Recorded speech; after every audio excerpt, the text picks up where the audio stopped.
I had a job at a law firm in New York. Ended up definitely not wanting to go to law school or be a lawyer, but Why? Part of it is the dress code. I just was like, I can't wear these suits every day.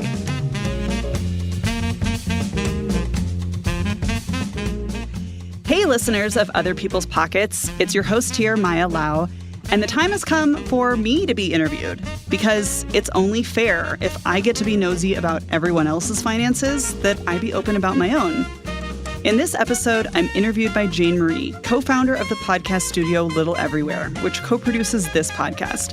And she's also the host of the much-loved podcast The Dream, which is where I first fell in love with her work and which has a new season coming out in the next few months. In this episode, I break down how much I get paid for this podcast and how my income has changed over the years. And I have to say, it did feel a little weird to talk about my finances because it sheds a light on third parties, namely my family and my husband, who didn't necessarily elect to have elements of their money situation aired in public, but luckily they're supportive of this project. And because my financial situation has changed a lot in the past 2 or 3 years. And I think my identity and my sense of my own relatability haven't totally caught up to that yet. But I am glad to be able to do this, and it was a great opportunity to really feel what my guests must feel. So to all the guests who have been on this show or who will be on this show, thank you.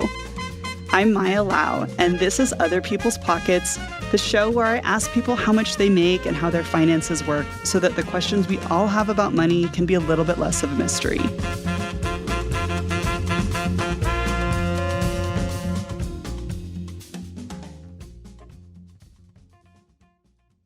All right, Maya, let's do this.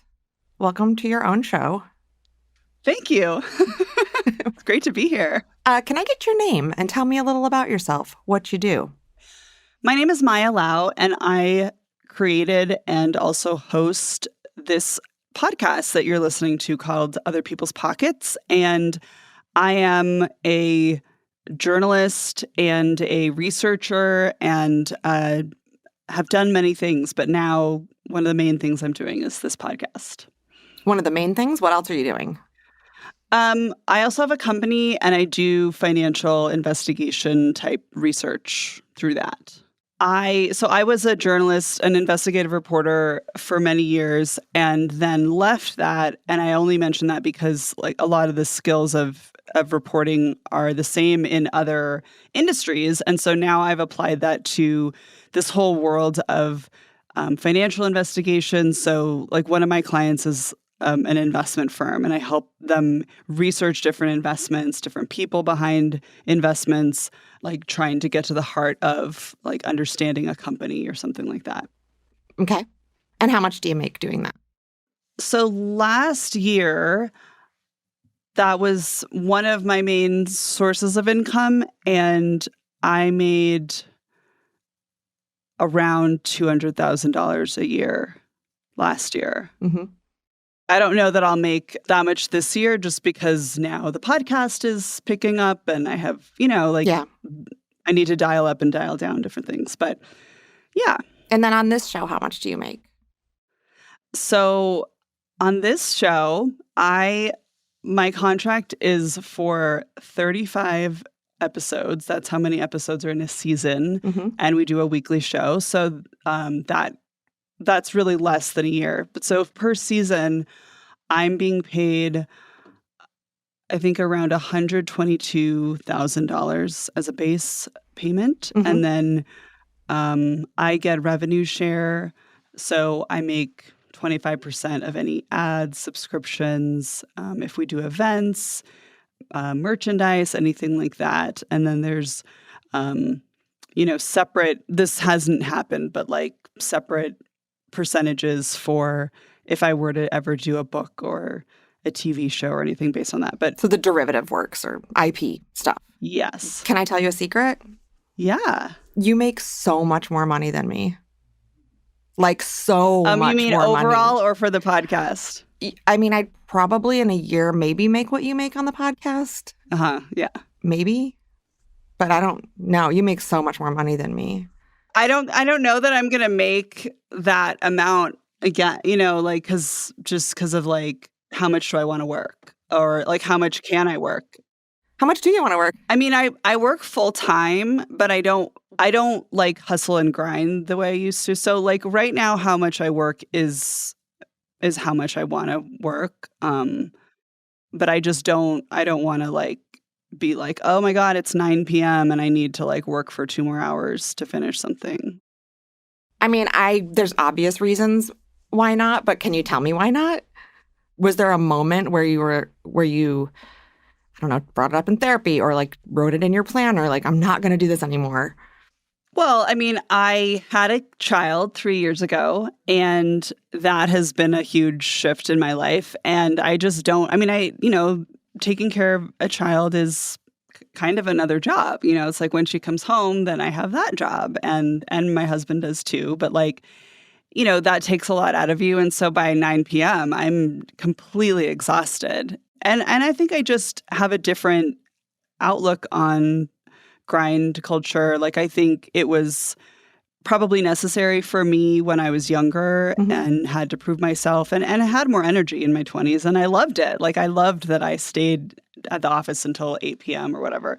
But yeah, now I'm just like, I really want to work smarter, not harder. And like, I have a life and I just don't have the energy that I used to. And I want to like, now I feel kind of, I'm equally ambitious, but now I'm more ambitious about achieving quote unquote work-life balance. Like that feels like also a hard thing to achieve.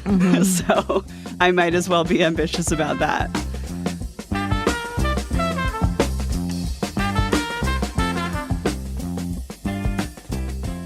Will you take me back to your first job?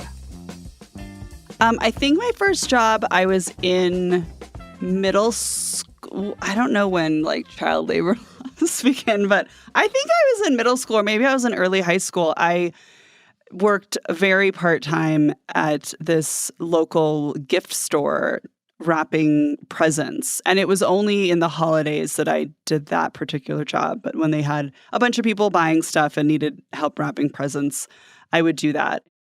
How much money did you make wrapping presents? It would have been minimum wage, which I don't remember what that was. And what year was this?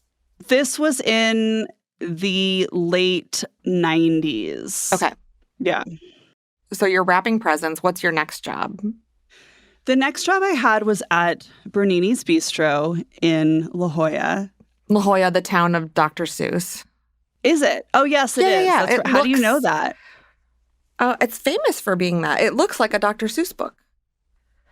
Like, like all the crazy trees and the weird houses on cliffs. And like if you read any of the Dr. Seuss books, it looks just like the with walruses and weird or whatever those sea lions are, and like the houses up on the cliff and like weird topiary looking bushes and dolphins and stuff. I don't know. And just for our listeners who are not familiar with Southern California, aside from La Jolla being the home of Dr. Seuss, La Jolla is so bougie. Yes, La Jolla is very fancy rich people town. It's where the Kardashians' grandma lives. Oh, that I didn't know. You know all this La Jolla trivia that I didn't know. So, yeah, La Jolla is it's right on the water. La Jolla Shores is one of like the best beaches, considered one of the best beaches in San Diego, just because it's very clean and like the waves are nice. And it is a very, it's a very kind of ridiculous but beautiful area. I'm assuming you lived nearby La Jolla. I lived probably a 20-minute drive on the freeway to the east. Yeah, I lived in an area that was like a suburban. It was like upper middle class, but definitely not like. So I actually went to church in La Jolla. That is why I was even like in that area. And like meeting the like La Jolla High kids at there was like a different level of like wealth and water polo-ness. But yeah. Do you remember having feelings about the rich kids? Yeah, I mean, I think that then I felt like a lot of envy around stuff like that. But in high school, when I had the job at the restaurant, I think I felt kind of like those kids are just really different. Like I just didn't identify with them. Mm-hmm. I didn't identify with the water polo crowd. I was a little bit more like alternative. That's very specific, by the way. I don't think a lot of people identify with the water polo lacrosse crowd. So I think I just kind of was like, okay, whatever. But I was aware of it for sure. Will you tell me a little about your upbringing around money? Like, sure. You told me that you guys were upper middle class. Yes, and that sticks in my head just because I remember asking my mom what class we were at some point growing up, and that's what she said, and so I just take it as fact. Like, yeah, okay, that's what we must have been. At the same time, for us, there was a lot of treading water that went on to maintaining our upper middle class status, especially after my parents got divorced when I was around 8, and at one point, my mom had her own business and was not bringing in much money, and we barely held on to our house. My mom really worked her ass off, and really both my parents did, to maintain what we had. My mom was putting absolutely everything on credit cards at one point, so there was just a lot that was kind of holding up the appearances and kind of keeping it all going, even when it wasn't always going so well.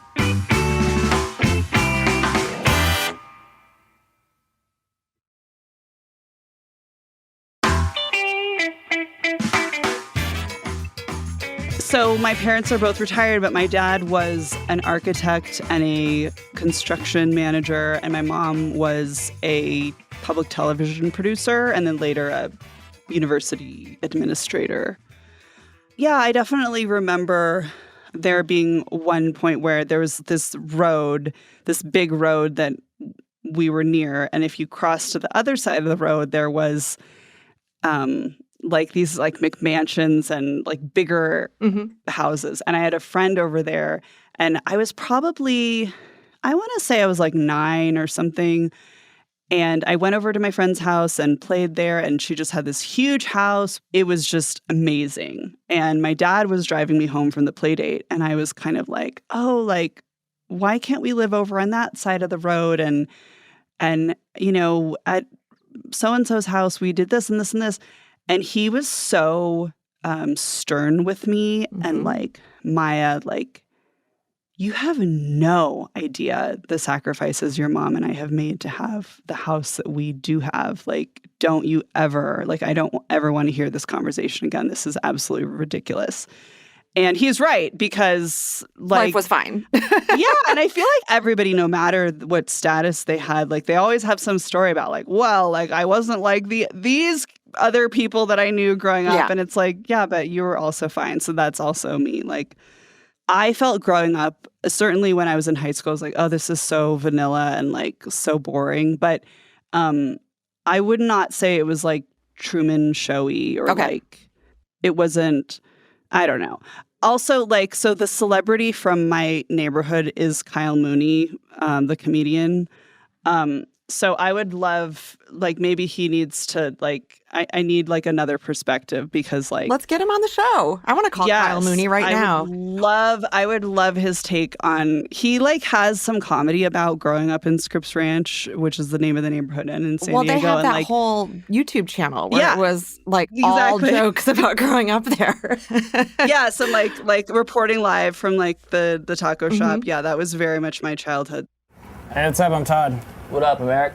And this is Inside SoCal, where we give you the inside scoop on the SoCal lifestyle.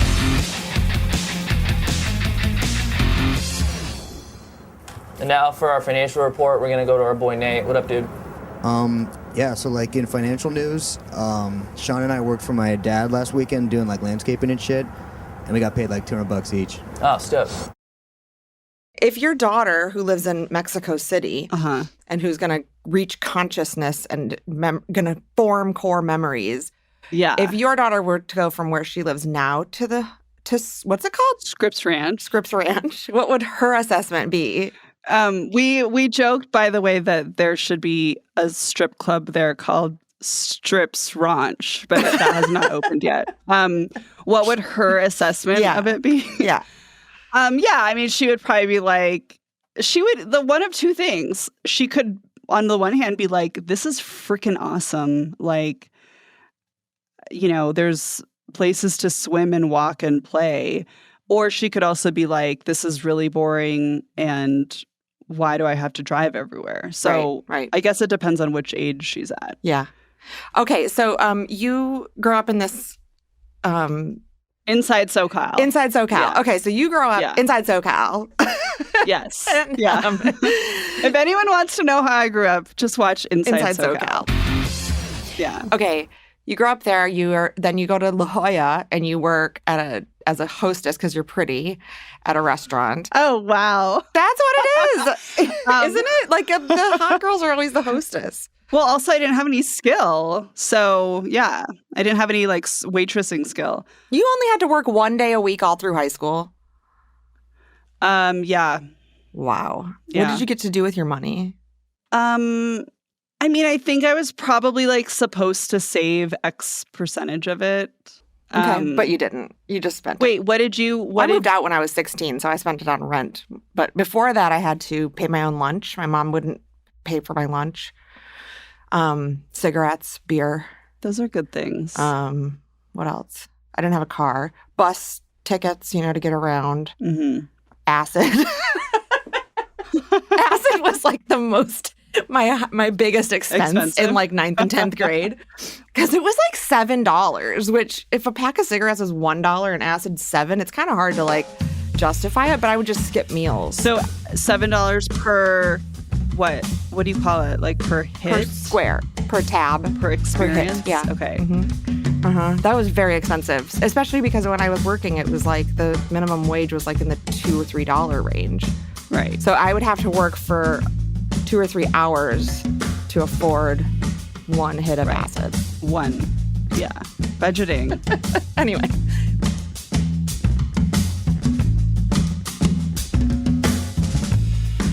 Get us up to where we are now.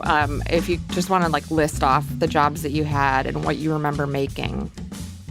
Yeah. So after college, I had a job at a law firm in New York. I thought I wanted to be a lawyer and I thought it'd be good to work at a law firm for a while. Ended up definitely not wanting to go to law school or be a lawyer. But Why? Part of it is the dress code. I just was like, I can't wear these suits every day. Like I remember there was some other lawyer who's not from our firm who came in.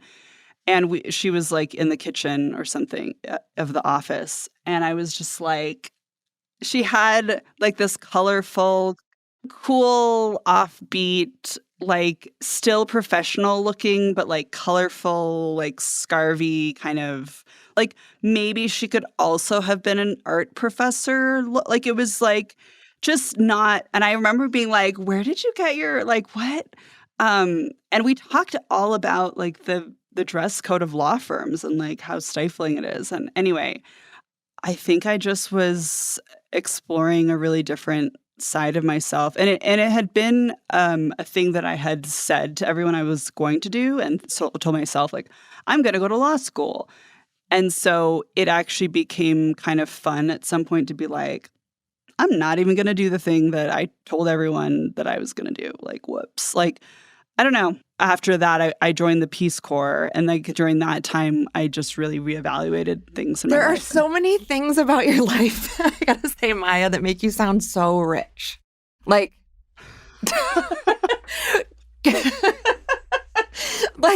joining the Peace Corps. How do you pay for life when you're in the Peace Corps? You don't. So you get to put all your loans on hold when you're in the Peace Corps. Nice. Like you get to literally press pause. They don't accrue interest. Mm-hmm. And then your expenses are covered when you're in there? Yeah, all of your expenses are covered. Where did you go? I was in Senegal, in West Africa. Mm-hmm. So if you don't have a need to like bring in a lot of money for 2 years, like it is definitely a privilege to not like have to bring in a certain amount to support your parents or somebody else. Do they pay you in the Peace Corps at all? Yeah. So technically you're called a volunteer, but you do make a small stipend, and it's enough to like survive in whatever country you're in. Are we talking hundreds or are we talking thousands a month? Gosh, I think it was $100 a month or something like that. Yeah. So then you get out of the Peace Corps. And then I got a job at the New York Times. As one does. As one does. And I could tell you like how that happened. Tell me. So when I was in the Peace Corps, I was really started to be interested in writing and in journalism. And a really smart friend of mine in the Peace Corps, because I had lived in New York before, and I was talking about going back to New York after, and I was like, I guess when I go back to New York, I'll like start networking in journalism. And she was like, what are you talking about? You should network here in Senegal. And I was like, who is there to network with here in Senegal? And she's like, there's journalists all over the world, like international journalists based in Dakar. Mm-hmm. Yeah, I would reach out to people, and I ended up reaching out to the person that was then the New York Times bureau chief for West Africa, and he lived in Dakar. Yeah, so like through that connection is how I ended up getting a job at the New York Times. How much was your salary at the Times? $50,000 a year. Do you get any benefits with that, or is it like a contract thing? No, I was staff, so I got health benefits and stuff. Then what? So then I really wanted to try to be a reporter, and it was very hard to move up at the New York Times. So I had some mentors tell me, like, you should try to go be a crime reporter in the South. And so I got a job at the Shreveport Times in Louisiana. And I think my salary was around $38,000 a year there. And then how long did you do that? I was there for a little over a year, and then I went to the Advocate in Baton Rouge, Louisiana, and made $42,000 a year. I did get raises there, up to, I think I got up to like $50,000 there. Which is significant. Like if you're talking starting at 40, that's pretty great. It's not like a 2%, 3% raise. You know, that's like a merit raise. Yeah. And also, like, looking back on it, it was kind of amazing that I was able to get raises, because then later at the LA Times, that was the job I had after that. It was really hard to get a raise. Really? Like, at all. Yeah.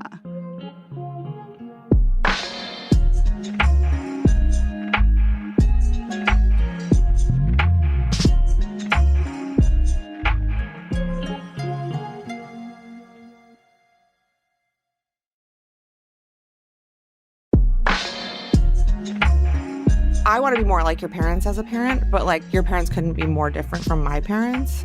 Like my parents have a lot of ideas about like morals and money and ethics and money and like, you know, like the prosperity gospel shit. And like, if you're not working really hard all the time, you're not going to appreciate what you have, that kind of stuff. And that no one should get a handout, all that crap. I don't agree with it now, but can you just talk to me about like what your parents taught me about money? Yeah. And what did they get taught about money?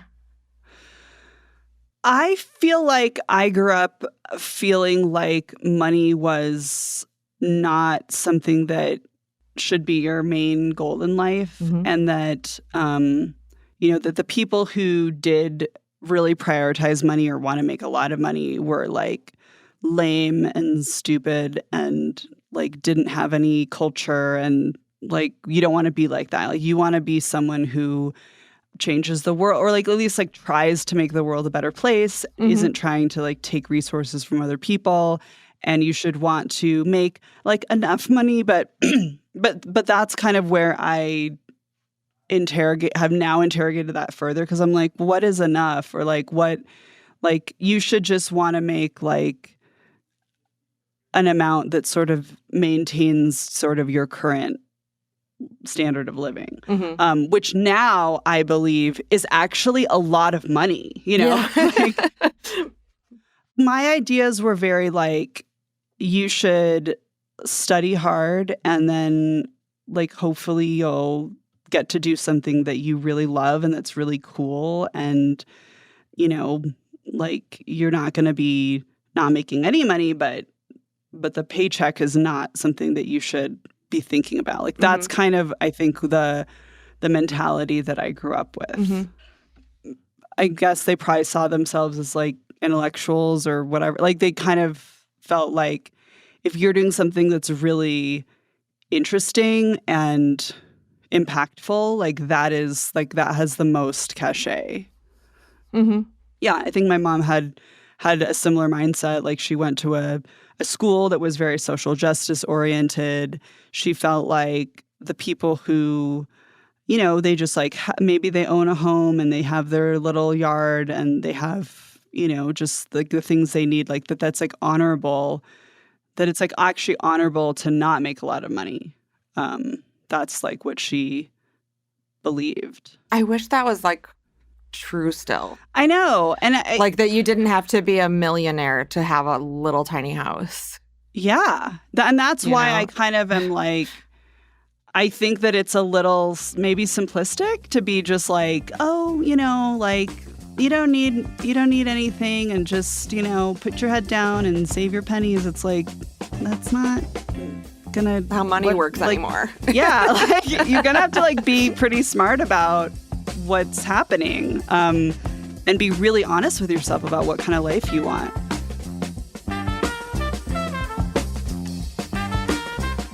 Tell me about your move and how that, like the money decisions around your move. So we were in Seattle because we really didn't like the place that we were living in LA, which was like surrounded by barbed wire and not great. So we moved to Seattle to be near my sister, whose kid is the same age as ours. And then we decided to move to Mexico City, which is where we are now. That was basically an opportunity that came up because of my husband's job. And it was not like a mandatory thing, but it was like, you could live in Mexico City and continue to expand your portfolio of work in Latin America. And so it was just an exciting thing. I think we kind of also felt like we have a few more chances maybe to move before our kid turns 5 and needs to go to kindergarten. Mm-hmm. I think in terms of the money considerations, I think that it did feel attractive and interesting to move to a place where we could save some serious money and also just be living in a really interesting international city. And I mean, it should also be said that like it is very colonialist to decide as an American that you want to live in Mexico. Like there's a lot of people around the world that would love to just decide to live in the US and they can't. So it's not something that I take lightly, and like it is very complicated to just move somewhere like this. Is there anything that since you've been there where you're like, wow, this is so much cheaper? Oh, we have a personal trainer. Oh. Jesse and I go together and it's $25 a session for both of us. Wow. That's so good. Now you're living in Mexico City. You're living off of his income. Yeah. You're saving your income. Yeah. What would you say your net worth is right now? Do you own anything? No, we don't own anything. Okay. We don't own cars. We sold both of our cars before moving here. Do you have debt? No, we actually just paid off Jesse's and mine. Well, mine were technically paid off a bit beforehand, but we just paid off Jesse's maybe a year or two ago. His student loans? Yeah. Oh my God. He's 48. 48. Yeah. Oh my God. And he just paid off his student loans. That's amazing. That's criminal. Yeah, I know. So I think together our net worth is like $400,000. Wow. So it's basically, a retirement and then I guess some savings and cash.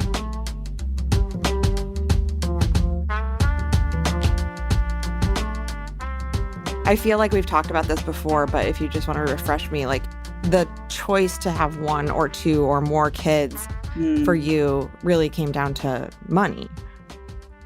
I mean, in part, we've decided to have one kid just because we really don't think we can handle two. Like our one she's amazing and she's just a huge personality and she's 3. So I'm like, we can't have another. Like, I don't get how people do this again. But it is also partially like we're like in a good place now and I don't want to go backward. I want to feel like we're like putting money away and, I don't know, moving forward and maybe going to be able to buy a house one day or something. Is that your main purchase that you're looking forward to? I would say that's the main one, although there's this part of me that is like, maybe we're just not those people. Like, is there another part of you that's like, we'll take the savings and then not really have to work much and live in an RV? Not in an RV. Why? But I want an RV. Because I don't know, like I've never like personally houseboat. My thing is more like maybe we are just the type of people that are just going to keep moving around to cities and to like cool cities. Yeah. Or like, I mean, I would love to live in Europe one day. Like, yeah, in terms of the money savings, like, yeah, it's just, to me, it kind of represents like freedom and stability and knowing, like even having an emergency savings account now, I've found how freeing that is to be like, we're going to be okay. What is enough money? Are you there? Is that the feeling you're having right now? I mean, I'm one of those people who there's like different categories of enough. Like, you know, there's enough, like I have and always have had more than enough, you know, like I have food and I have people around me who I love, who love me, and I have like a life, and that's enough. And at the same time, like, are there other things that I really want that would feel even more like, oh, okay, like now we're good, or like, you know, I just really want to get to that place. Like, yeah, like there's still, I recognize that I don't need those things. Do you know what that place is, like dollar-wise or like possessions-wise? I mean, like, I think possessions-wise, it's having like a soaking tub or like a bathtub that I feel like everywhere, not everywhere. I think you could probably do that right now. A soaking tub? How much is a soaking tub? But I can't, like I rent, like I can't like bring in. Sure you can. Maybe. Yeah, there's no room for it though, because there's like an existing. I feel like everywhere I live, I can't have a hot bath because it doesn't work. Like it, like there's only so much hot water, and then it starts to go cold, you know? And so like that's one of those things where I'm like, one day I'm gonna have like a piping hot bath and like a huge soaking tub. You can come over to my house. Next time you come to LA, I'll let you soak in my tub. Yeah, we can enjoy the drought together. Yeah.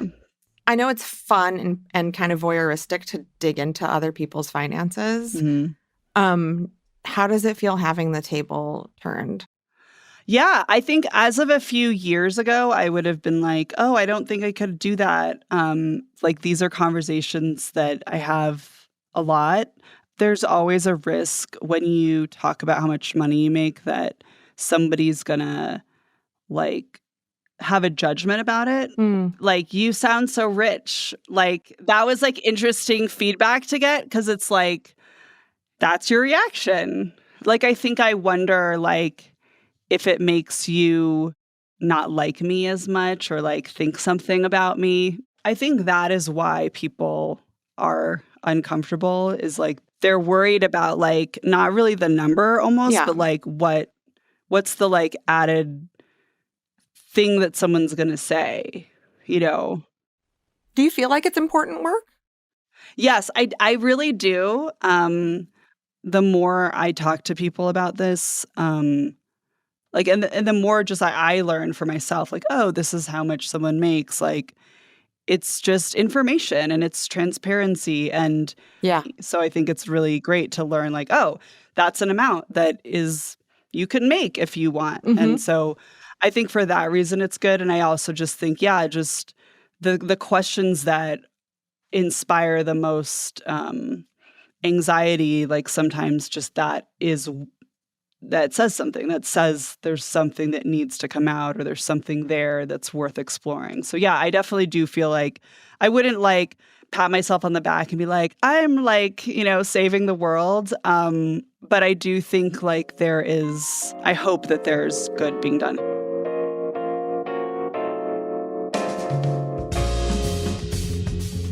Yeah, Maya, I would love to have you back on this show anytime. Oh, awesome. It would be an honor. It would be an honor to be able to do this. No, thank you so much, though, for being so open. Sure. Thank you.